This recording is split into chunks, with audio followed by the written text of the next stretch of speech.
Зя сайн байцгаана уу. За өнөөдөр хэдүүлээ Xiaomi-гийн хятад утсан дундаа бараг тэргүүлэх брэнд болох Xiaomi брендийн тэгээд бас их сонирхолтой сонсогдож магадгүй 17 Pro Max. За тийм ээ чи зөв сонсон. 17 Pro Max. iPhone бол биш. Харин Xiaomi-гийн 17 Pro Max. За ерөөсөө юу болсон гэхээр вэ штэ. За iPhone 17 Pro Max бол 9 сарын 19-нд нээлттэй хийсэн утсаагаа. Тэгээ энэ оны. Харин Xiaomi 17 Pro Max болохоор яг үүнээс 7 хоногийн дараа болох 9 сарын 25-нд нээлттэй хийсэн утсаа байгаа.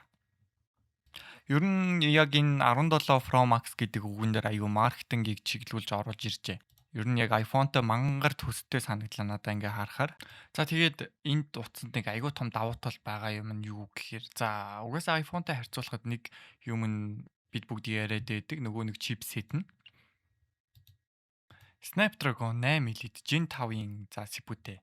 За энэхүү утсыг ярихаас өмнө бид нөр үргэлжлүүлээд нэг зүйлийг ярилцъя заяа. За хүмүүс айгүй хэмжээнд CPU-ний талаар яриад өгч гэсэн их тийм юмнууд гарч ирээд байсан.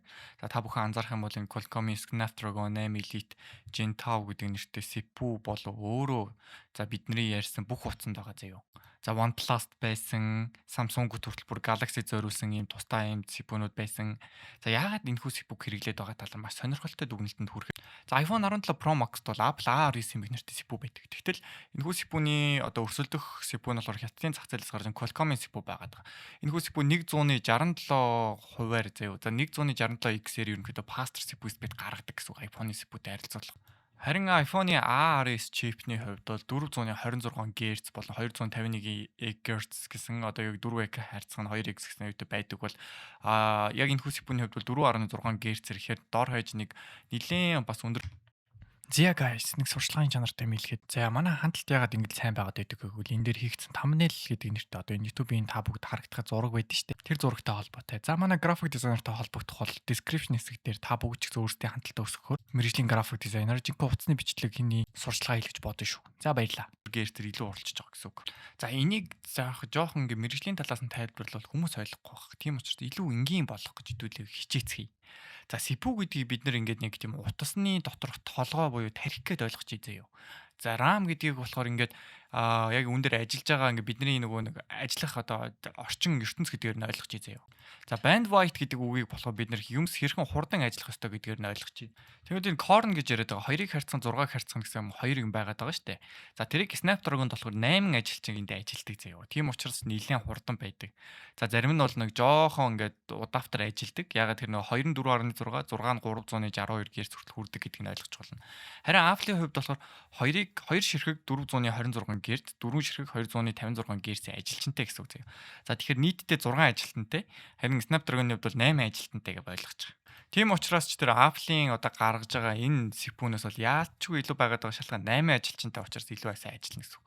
За тэр дундаа бид нар ингээд илүү ойлгох юм RAM-ны хурд гэж яриад байгаа тийм CPU дотор RAM-ны одоо энэ хурдыг яриад байгаа нь 500 МГц-ээр илүү хурдан байгаад байгаа гэсэн. За яасан гэхээр энэ CPU 5300 МГц-ээр орсон байдаг бол Apple-ийн чипэнд болохоор 4800 МГц-аар орсон байдаг. За RAM-ийн speed гэдгийг бид нар болохоор ингээд ойлгоход бас энгийн байдлаар болоход ингээд нэг юмыг уншаад тэгээд юм бичдэг тийм одоо ажил хийдэг ойлгож байгаа.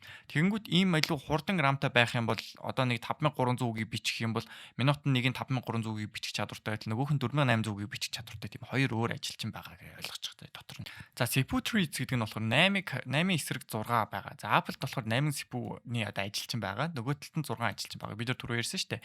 Тэнгүүд ингээ multitasking буюу ингээ маш олон төрлийн юм ажиллаад ингээ утас тоглоом доторх процесс тэгээ дуу ингээ хүлээж авах ингээ янз бүрийн юм ажиллахад энэхүү CPU нь болохоор илүү одоо нэг нарийн ажиллах чадвар нь өндөр гэсэн үг. За тэгээд memory bandwidth буюу одоо энэ memory bandwidth гэж яриад байгаа нь 85.1 гигабит секундэд одоо юм процесс хийх чадвартай гэсэн үг. За харин Apple-ийнх болохоор 78.8-аар ингэж одоо процесс хийх чадвартай. За үүнийг бид нэр тайлбарлах юм бол за memory bandwidth гэдэг бол зөвхөн нэг ийм хугацаанд 1 секундэд хээх дата эндээс ингээ өнгөрөх боломжтой байх гэсэн үг. Харин RAM-ны хувьд бол 24 гигабит RAM одоо энд ингээд оруулсан байгаа учир нь за энэ болохоор илүү одоо нарийн юм хийх чадвартай гэх нь одоо тодорхойлж штэ илүү одоо том зайтай болсон юм чинь. За тэгэнгүүт Apple-ийн 12 гигабит RAM гэдэг бол энэс 2 дахин бага чанартай гэсэн үг. За ер нь бол Snapdragon Apple-ын чипийг бол ялж байгаа. Snapdragon бол энэ одоо цаг үед хамгийн шилдэг чип. За 8 Elite Gen 5 бол одоо бүхэл одоо high end утаснууд байгаа. Ямар ч гейминг утас, ямар ч одоо энгийн одоо хэрэглээг давсан утсанд байгаа гэсэн үг. За үүнээс нэмээд нэг Xiaomi брендийн талаар бас нэг сонирхолтой юм хэлгээд энэ Xiaomi бол ерөөхдөө бол маш олон төрлийн утас гаргадаг. Гэтэ Poco, Redmi гэх зэрэг одоо Mi брендийн утаснууд бол бүгд явцдаг. Харин Xiaomi-гийн зүгээс энэ бусад хоёр одоо брэндтэй байдгүй нэг амар том давуу тал нь юу юм гэхээр гадаад харилцаа нь илүү сайн хөгжсөн байдаг гэсэн. За тийм боловч тэрүүн Leica гэдэг нэртэй одоо камерын брендийг өөртөө нэгтгэсэн байгаа. За Leica-г бас зарим одоо орчин үеийн хүмүүс сайн мэдгүй ч байна. Гэтэ бид нарын одоо жоохон өвөө эмээнэрч байж магадгүй. За өвөө эмээнэрч жоохон хойшоогоо за нэг аав ээж нарын үед ер нь бол Leica гэдэг компани маань өөр анх камер гаргадаг байсан. Тэгээ Германы одоо Wetzlar гэдэг нэртэй газар одоо ингэж үүсгэсэн гэсэн. За би дуудлагыг буруу хэлсэн байж магадгүй Wetzlar гэдэг газрын. За тэгээд энэхүү Leica гэдэг нэртэй камерны одоо брендийг энэ Xiaomi-гийн утас шингээж өгсөн байгаа юм. Бид нар анзаарч ирсэн бол өмнөх Xiaomi-гийн загваруудад Leica-гийн бүтэн юм камер болдог утаснууд бас ингэж мэрсээр ороод байсан гэсэн. За тэрнийгээ ч гэсэн одоо яг Leica-гийн энэ камерын технологиг бүр нарийн шингээж өгөөд Leica-гийн Samlex систем гэдэг нэртэй одоо нэг юм шин төрлийн одоо зураг процессыг чадвартай юмнуудыг оруулж ирсэн гэсэн. За үргэлжлүүлээд камерын талаар ярилцахад Leica Samlex гэх юм уу? За Samlex гэмээр юм даас яаж яхад ямар хөвгтөөгөр ичсэн юм. Нэг герман компанитай хамтарч байгаа болохоор ч тэр. За тэнгуут энэхүү камерын брэнд өөрөө 50 мегапикселийн Light Fusion 950 гэдэг нэртэй камер суулгасан байгаа байхгүй юу? За 50 мегапиксел гэдэг бол за 200 мегапиксел 100 мегапиксел гэх нэг камеруудыг амар нарийн сонь яриад байдаг шүү дээ. Тэрнээс бол ерөөхдөө бол арай өөр заяа. 50 мегапиксел гэдэг нь болохоор илүү нөгөө нэг яг энэ 50 мегапиксел одоо мегапиксел буюу 50 мега доторх одоо пиксел доторх наривчлсан одоо байдлаар нь хамгийн одоо наривчлсан зураг дарахыг яриад байгаа юм. За тэгээд энэ дотроо зүүн болон crop хийхэд бол энэ нөгөө зургийн чанарыг алдагдуулахгүйгээр аль болох нарийн дардаг гэсэн үг. Тэгээ тэгээд ташуу зургаас 167 гэсэн энэ хэмжээс нь болохоор өөрөө за нөгөө гэрэл өөртөө айгу нэвтрүүлж авах айгу сайтай тийм чадвартай гэдэг байгаа байхгүй.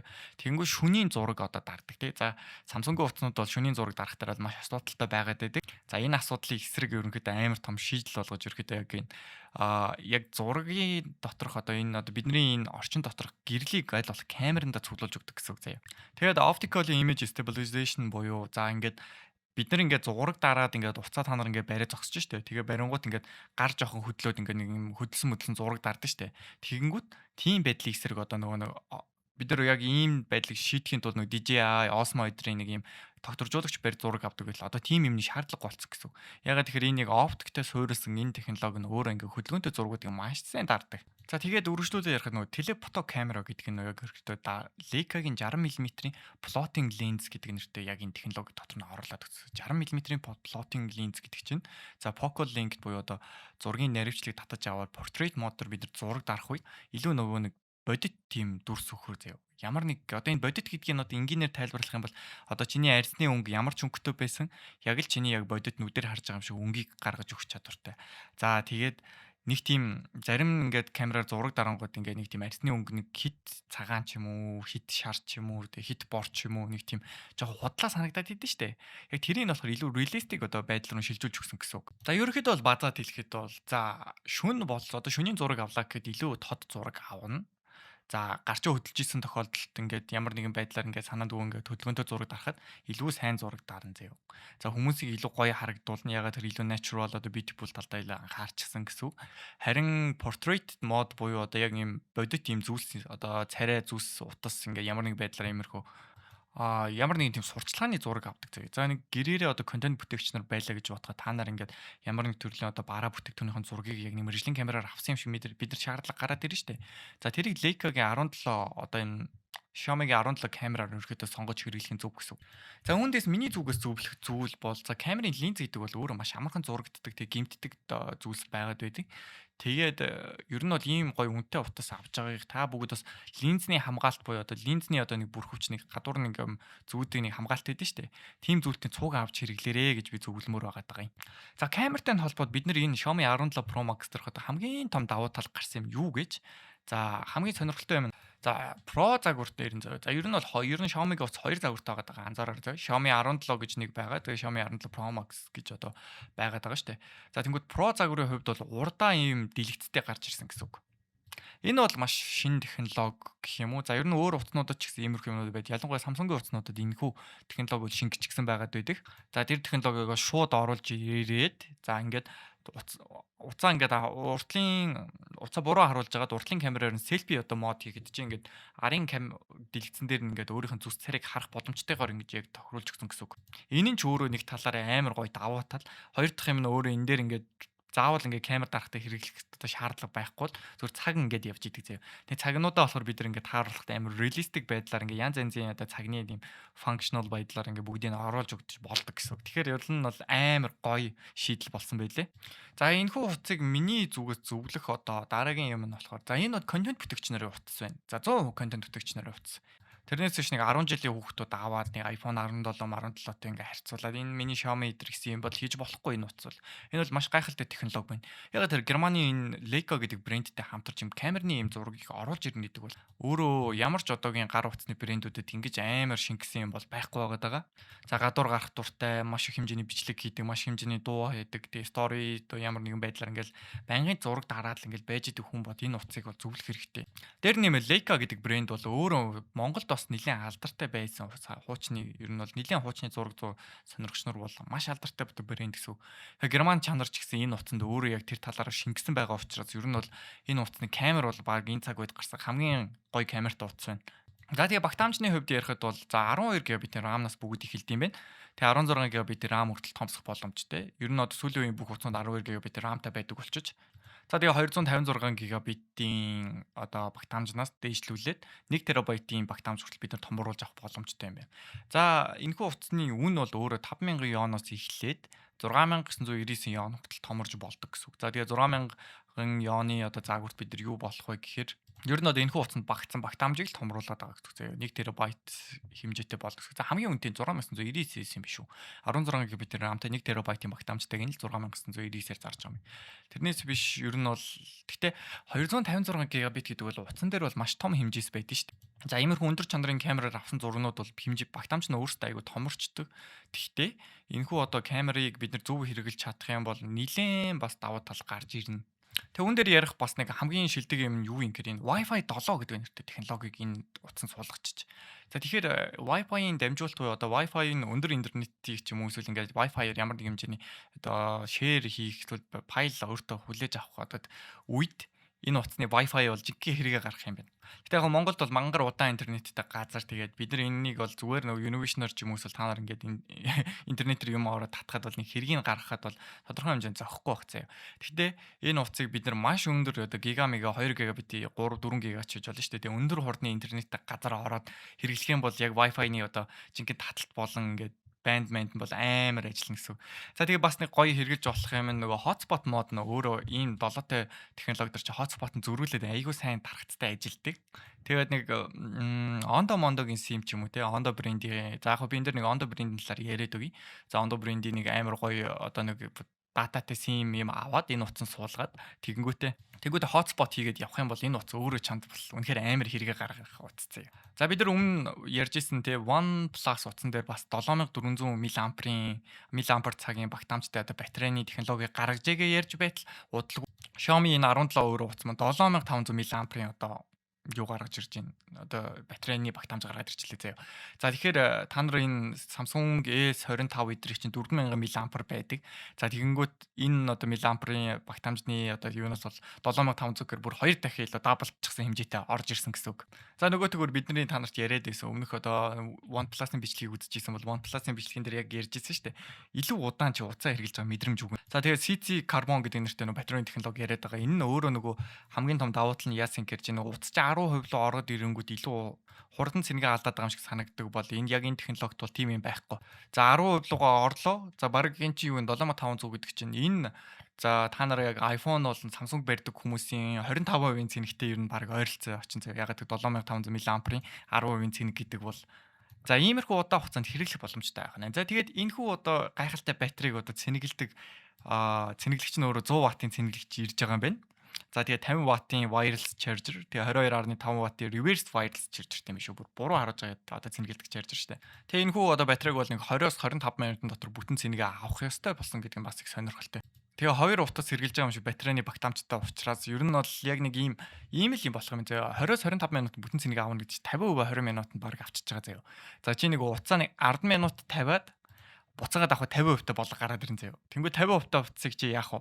50% та утас гэдэг чинь яг энэ ч одоо Samsung болон iPhone брэндүүдтэй харьцуулахад 50% цэнэг нь эн чи яг 100% цэнэгтэй юм шиг юм одоо багтаамжтай байхгүй юу? Тэгэнгүүт бүр гайхалтай энэ ингээд нэг тийм зүгээр л 10 минут цэнэглэл чи 50% цэнэгээр бүтэн өдөржингөө хэрэглэхэд бол хангалттай гэсэн. Тэгээ ихэнх утсанд бол яг ийм байдалд хүрэхэд бол 1-2 цагийн одоо хугацаанд одоо цэнэгэлдэг те. Тэгтэл Xiaomi брэндийн хувьд бол 20-25. Тэгээ ерөөсөө 10 минут залгаад авахад бол бүтэн өдрийг хэрэглэх чинь лаана гэсэн үг заяа. За үргэлжлүүлэн Xiaomi брендийн утасны ганцхан сул талыг ярихад энэ утас нь нано SIM-нээс өөр одоо SIM-ний слот байдгүй тий. eSIM-ний жоох асуудалтай байгаад идэг. Тэгээд eSIM-гүй болохоор eSIM суулгах боломжгүй л нэг асуудал гараад идэг яг юм хятад утаснуудыг анзаараад байгаа. За тэгээд нөгөө давхар дэлгэцтэй бас яриад бас давхар дэлгэцийн бас жоохон customize хийхэд жоохон төвөгтэй байгаад байгаа юм бэл. Ер нь бол ийм давхар дэлгэцний одоо аппликейшнууд гэж нэг тусдаа тийм аппликейшны төрлүүд удахгүй гарч ирэх баг. Тэгээд энэхүү технологиуд нь өөртөө нэлийн шин төрлийн технологиуд болохоор одоохондоо жоохон дэмжлэг багтаа байгаад байгаа. За үргэлжлүүлээ тэгээд Versus.com дээрх онооны одоо шатлаар ярих юм бол 94 оноо авч iPhone-оор Xiaomi 17 Pro Max бол тэргүүлж байна. За iPhone 17 Pro Max бол 86 оноо авсан байна тий. Нэг сул тал нь iPhone 17 Pro Max бол 2 TB хүртэлх чадвартай байдаг үл 1 TB-ийн багтаамжтай.